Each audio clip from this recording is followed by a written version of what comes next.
Hey Girl Scouts, it's pop singer-songwriter Kristina Lachaga, the girl with the big pink heart. I'm so excited because our cookie rally is coming up so soon. If you haven't already, make sure you get your ticket for Cookie Rally 2024 with USA Girl Scouts Overseas. It's taking place on January 13th, and make sure you check where it's going to be in your time zone wherever you are in the world. So I'm so excited because one of our amazing special guests is right here with us right now to play a game. We are here with Misty Lee. So Misty, tell us who you are.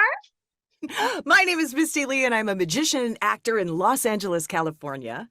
And one of the reasons that I think we're playing this game, am I right, Kristina? We're going to play a lie detector game, aren't we? Yes, we are. Yeah. So I did some training with some of the people in the ATF and the FBI and Scotland Yard, and I spent 2 weeks with these folks, like in really intense, tight quarters, and learned how to read people and tell whether or not they're lying. And Kristina said, "Oh, yeah, Smarty Pants, let's put it to the test." So here we are. And how do you want to do this? You want to volley facts back and forth and Let's sneak go back one in? and forth. Yeah, let's do that. I think that's the best way to do it. Should I do a fib as well, and you can guess which one is the fib for me, or should I tell all truths? It's up to you. Give a fib. I want to see if I can be a human lie detector. Okay, good. Okay, here we go. Ready? I am so ready. Okay, so I have traveled to 48 states in Canada. Okay. That's my first one. Okay, you go. Okay. I grew up in Detroit, Michigan. Okay. Your turn. My favorite sport is figure skating. Okay. I spent 13 years doing dental work, dentistry on people. Okay. Okay. I've never tried a hamburger or a hot dog. Okay. Okay.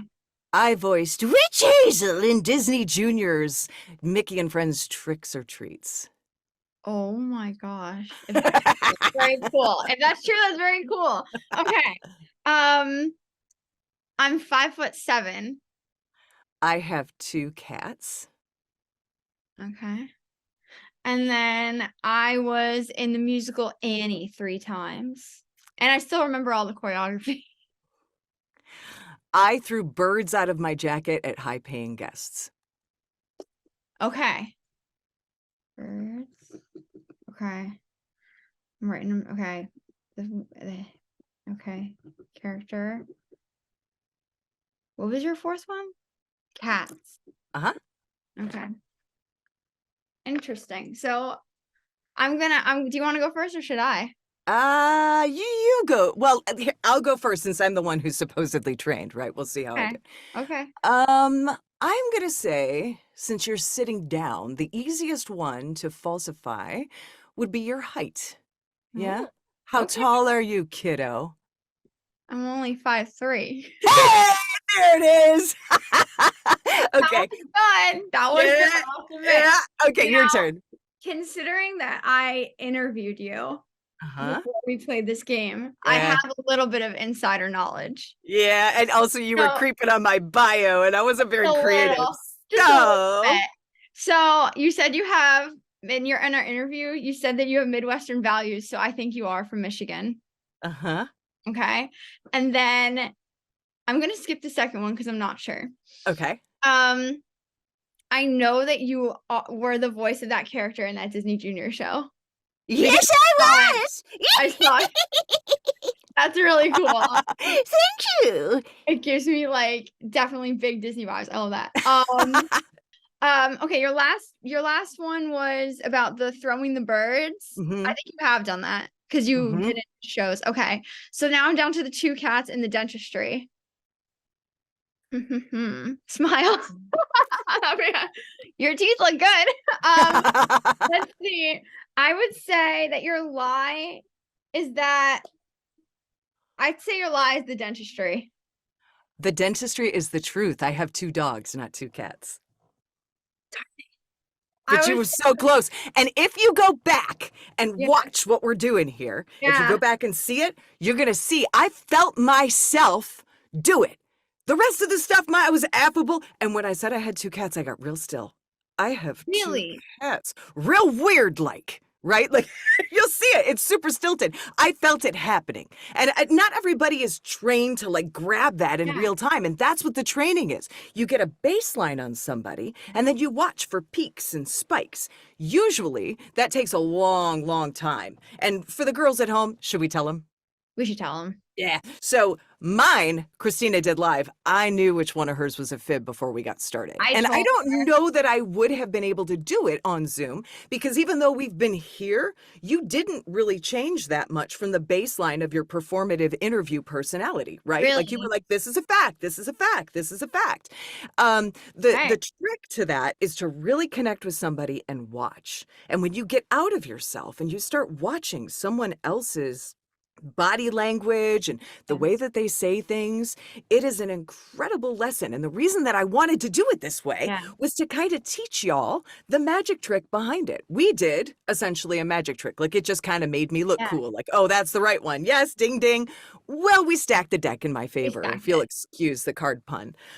But the real magic is getting out of yourself and watching somebody. I explained when we talked about doing the game like this, that takes a little bit of time sometimes. You can anchor body language by mimicking someone's body language. If they're sitting with their arms on the table and you put yours on the table, it's easier to connect with them. And you can tell if you're connected by switching your body language and seeing if they go with you. If they don't, you can mirror theirs again. And it's just one way that you can start to communicate and not manipulate necessarily. I don't think that's nice, fair, or even really feasible unless you're really, really good at this. But when you're looking to make a connection with someone who feels like they're a little off-put, mirror their body language and then look at their feet. If their feet are facing away from you, they're probably not really into it. If their feet are facing towards you, then they're connected to you and they want to be where their feet are. People want to be where their feet are, which is great advice in life in general. Be present, be here, be now, get out of your screen, get out of the, where your feet are is where you are right now. And if your feet are in Paris, then you should be too. And if your feet are at Starbucks, then you can be too. And how can you make a difference in that environment? All of that aside, the trick to the body language thing is to take the time to see. To really dig into somebody's personality and give them a chance to really settle into themselves and then watch for a strange tweak or a deviation in behavior. And you go, oh, I wonder if that's the untruth. I wonder if that's true. And what we used that for, what that training was actually for, was to talk to criminals and to get information out of them. I decided to use it because I wanted to be a creepier magician. I wanted to be able to be really good at reading facts on people in real time and doing a magic trick so that it could look like I could communicate with people who were not in the room. And get those facts to be true. And what I learned, that's why I took the training. What I learned is when people are connected, they lean in. And I did learn how to, we call it cold reading, read people and really kind of pepper things in and be a real creep. It's awesome. I highly recommend it. That's so cool. I want your skills. I want all that. I can teach them to you. It's not hard. It's really not that hard. The hardest part is getting out of your own head, releasing your judgments and being where your feet are and seeing what's right in front of you and saying, wow, this person's feet are facing away from me. Or this person, every time they're saying something that I suspect is a fib, they flip their hair. That's weird. You weren't flipping your hair 20 minutes ago. How come we're flipping our hair like crazy when you're telling this story? That's bizarre. Oh, I bet that's not true. Right?